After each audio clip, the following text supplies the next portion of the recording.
Many of us honor servicemen and women, people who came before us, people we may have never known personally. But for those with family members who did serve, Memorial Day can be particularly special.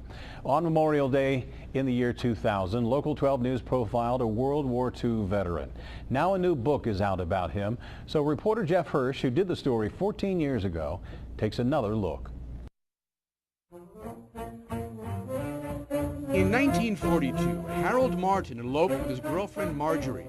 A few months later, Harold joined the service and by 1944 was overseas as a turret gunner on a B-17 bomber over Germany. You know, somebody said to him one time, do you ever pray, when you're up there? And he said, oh yes. He said, I talk to God a lot when I'm 30,000 feet up. Back on Memorial Day 2000, I interviewed Harold Martin about his experiences in the war. This is our co-pilot. And this is Charlie Walker, Charlie Musser, this is Gordon Goldperp, this is myself. Harold Martin died in 2008, 88 years old.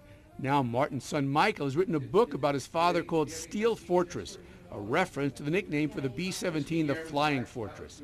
Michael Martin lives in Denver, but Marjorie Martin lives here in Lebanon and says even she learned things about her husband's wartime in the skies from the book.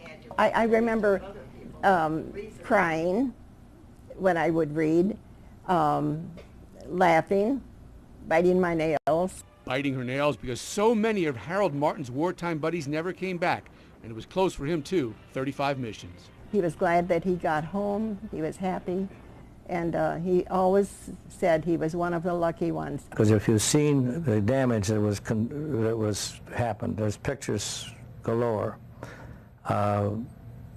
of the lucky boys that survived, and I was one of them.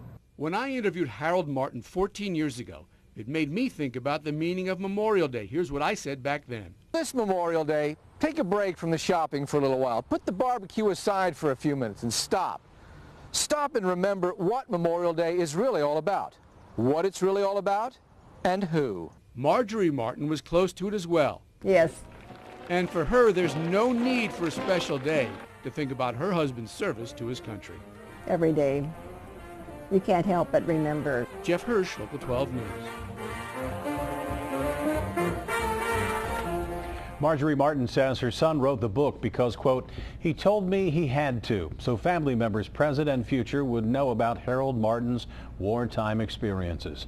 Our thanks to one of Harold and Marjorie's daughters, Heather, a former Local 12 employee who reminded us about the story we did in 2000 and let us know about the book.